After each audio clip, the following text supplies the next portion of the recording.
Hi guys, I'm back with another video, and today we're diving headfirst into a world where fists fly, explosions are mandatory, and villains spend way too much time monologuing. You know the drill: tragic backstories, overpowered transformations, and attacks that require at least 5 minutes of screaming. But hey, we wouldn't have it any other way, so today I'm gonna give you guys 6 action anime that you have to watch right now, like now. So let's begin the video. On number 6, Ancient Magus Bride. Meet Cheesy Hattori, a girl who's had the worst luck ever. She's been passed around like a haunted doll and has given up on life. But she gets bought at an auction by a 7-foot-tall, skull-faced sorcerer named Elias Ainsworth. Yep, that's right, she gets bought. But don't worry, it's not that kind of story. Elias tells Cheesy that she's a rare magical being called a Slay Beggy, meaning she's got massive magical potential, but also an expiration date if she overuses it. Instead of just training her, Elias casually declares that she's also going to be his future bride. Dude, at least take her to dinner first. Now, Cheesy is thrown into a world of magical creatures, weird face shenanigans, and Elias trying to understand human emotions. Along the way, she meets dragons, ancient mages, and enough supernatural beings to fill a fantasy zoo. As she slowly learns magic and gains confidence, she also has to figure out what's the deal with her mysterious, socially awkward skeleton man fiancé. If you love gorgeous fantasy landscapes,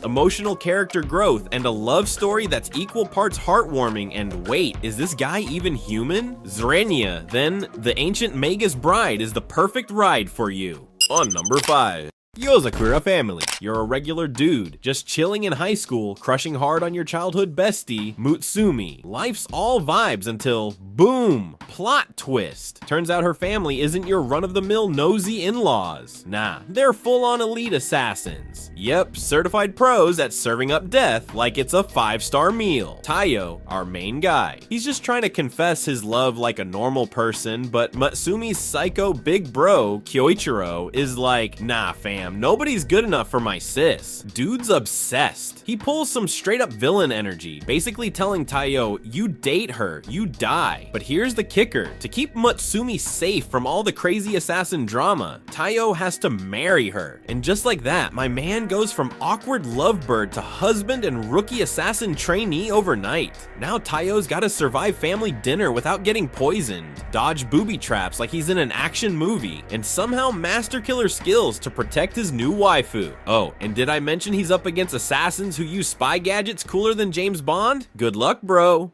On number 4. Sengoku Basara. During Japan's wild Sengoku period, warlords are throwing hands left and right, all trying to be the top dog. And smack dab at the top of the chaos is Oda Nobunaga, also known as the Demon King of Owari, which is just a fancy way of saying he's the biggest villain around. His life's mission: crush, conquer, and cackle menacingly while sipping wine in a dimly lit room. But not everyone is on board with Oda's evil overlord ambitions. Enter Masamune Date, the smooth-talking, English randomly speaking one-eyed dragon of Oshu. Alongside him is Yukimura Sanada, a walking fireball of enthusiasm who spends half his time yelling. Both warriors are crazy strong and really hate Oda, but there's one small issue: they can't stop fighting each other either. Instead of forming an alliance, they spend most of their time screaming battle cries, trying to outflex each other, and engaging in sword duels that turn into weirdly intense bro moments. But when Oda's massive army starts knocking on their doors, they're forced to call a temporary truce, because as much as they love their rivalry, getting steamrolled by the Demon King sounds worse. Now, they'll have to figure out how to work together, keep their egos in check, good luck with that, and somehow not get sidetracked by their never-ending competition. Because in a battle for Japan's future, sometimes even hot-headed samurai have to team up, whether they like it or not.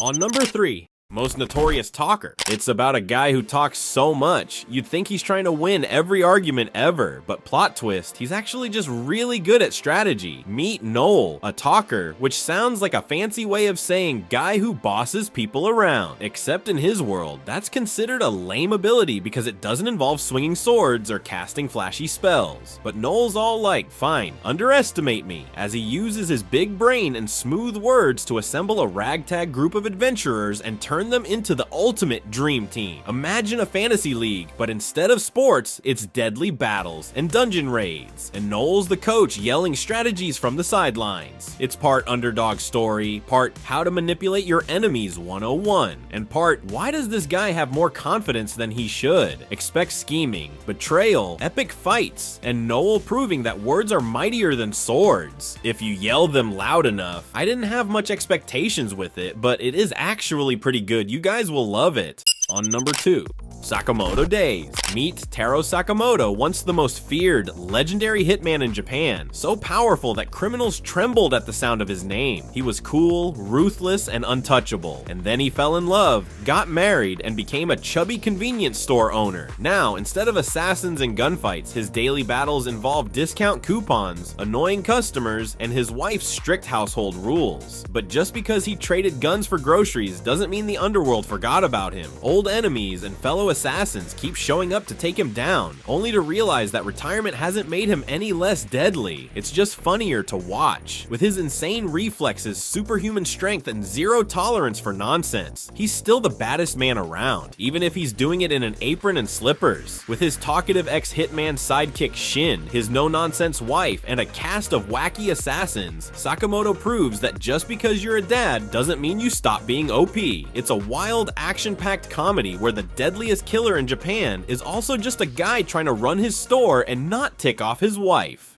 On number 1, Dragon Ball Daima. Just when you thought Goku had run out of transformations, the Dragon Balls pull a fast one, shrinking him and his friends back into pint-sized versions of themselves. The story sends them on a wild new adventure full of mystery, new villains, and hopefully a tiny Super Saiyan moment that breaks the laws of physics. Daima takes place before the events of Dragon Ball Super, meaning no Ultra Instinct, no Beerus munching on food, and no multiversal tournaments. Just classic Dragon Ball craziness with a fresh twist.